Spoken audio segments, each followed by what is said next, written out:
जय श्री कृष्ण।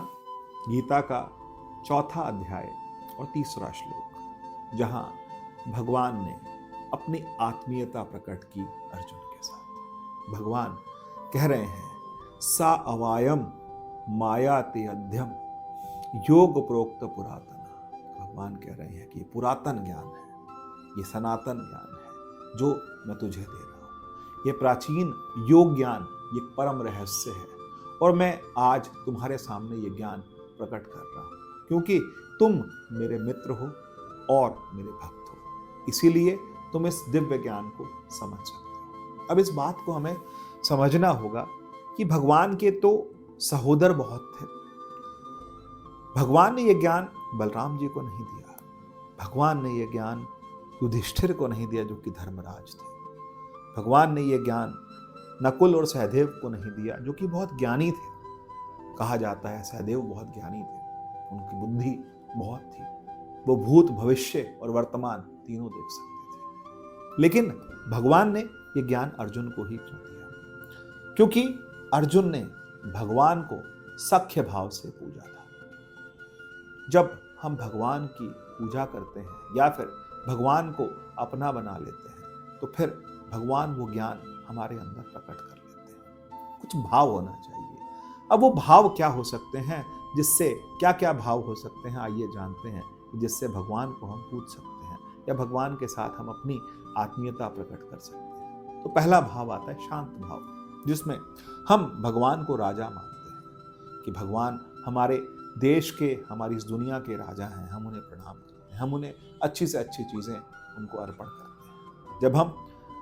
जब हम पूजा करते हैं कर्म कांड में, तो हम पाद्य अर्पण करते हैं और उनको भगवान को अर्घ्य अर्पण करते हैं। अर्घ्य के बाद भोजन नैवेद्य अर्पण करते हैं और उसके बाद उनके हाथ धुलाते हैं, उनको प्रणाम करते हैं, हम उनको राजा मानते हैं। ये शांत भाव है। अधिकतर जो पुजारी होते हैं, पंडित होते हैं, वो भगवान को शांत भाव से मानते हैं। भगवान इस पूरे जगत के राजा हैं। उसके बाद आता है दास्य भाव, कि हम भगवान के दास हैं।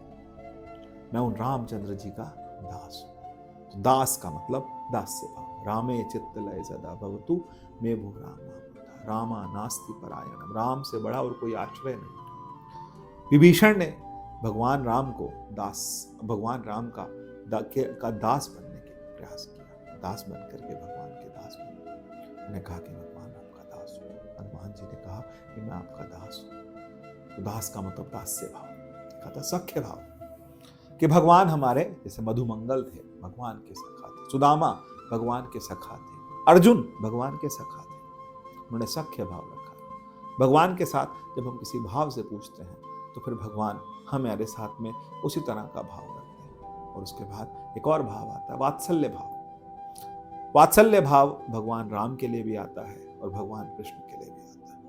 कई गोपियों का भगवान कृष्ण के लिए वात्सल्य भाव था कि भगवान हमारे पुत्र हैं। एक भगवान के भक्त हुए, परम भक्त हुए कुंभन दास भगवान को वात्सल्य से लेकर के चलते थे, अपनी गोद में बिठाते थे। कहते हैं कि भगवान जब प्रसन्न होते थे उनकी गोद में आकर के खेलते थे। एक समय वहां के राजा आए और राजा ने आकर के कहा कि हे कुंभन दास, मेरे को मन में ये आ रहा है, मुझे रात को सपने में भी ऐसा कुछ आया, संकल्प आया कि मैं अपना राजपाट का कुछ भाग तुम्हें दे दूं। कुंभन दास ने कहा मुझे कुछ नहीं चाहिए। तो उन्होंने कहा कि मैं राजा हूं। उन्होंने कहा कोई बात नहीं, तुम राजा हो, तुम्हारे आते ही भगवान कहीं ना कहीं विलुप्त हो गए, तुम चले जाओ ताकि भगवान आ जाए। तो भगवान जब आए तो भगवान ने कहा कि मैंने तेरे लिए राजा को भेजा था। तो फिर कुंभन दास ने कहा कि भगवान आप अगर आए तो फिर अगर आप राजा के आने से आप चले गए तो फिर आपके ना जाने पर, आपके चले जाने पर मेरे को बहुत विक्षोभ हुआ। इसीलिए राजा आए या ना आए, मुझे आप चाहिए। तो वात्सल्य, भगवान को, लड्डू गोपाल को हम लोग वात्सल्य भाव से पूछते हैं। और एक और भाव होता है माधुर्य भाव। माधुर्य भाव का मतलब कि भगवान हमारे पति। जो मीरा थी वो कहती थी कि भगवान कृष्ण मेरे पति हैं। गोपियां जो थी वो कहती थी कि भगवान कृष्ण मेरे पति हैं। आज भी एक पूरा का पूरा गोपी संप्रदाय है, जिसमें पुरुष भी हैं, स्त्रियां भी हैं, जो कि स्वयं को गोपी मान करके भगवान श्री कृष्ण को पूजती हैं। और वो जो भाव है वो माधुर्य भाव है। ये भाव जब होता है, तो भाव जब बहुत बढ़ जाता है, भक्ति जब पराकाष्ठा पर पहुंचती है, तो भगवान दिव्यम ददामि चक्षु, भगवान अपने दिव्य चक्षु का मतलब क्या है? वो दिव्य ज्ञान, वो जो योग से प्राप्त ज्ञान है, जो परम रहस्य है, तो भगवान ने अर्जुन के आगे भी प्रकट किया। और जब भक्ति बढ़ती है, तो भगवान अपने भक्तों के हृदय में वो ज्ञान प्रकट करते हैं, जिससे वो व्यक्ति स्वयं को जान जाता है, उस सनातन ज्ञान को जान जाता है, जो प्राप्त करने के लिए, जिस परमार्थ के लिए हमें संसार जन्म दिया है। जय श्री कृष्ण।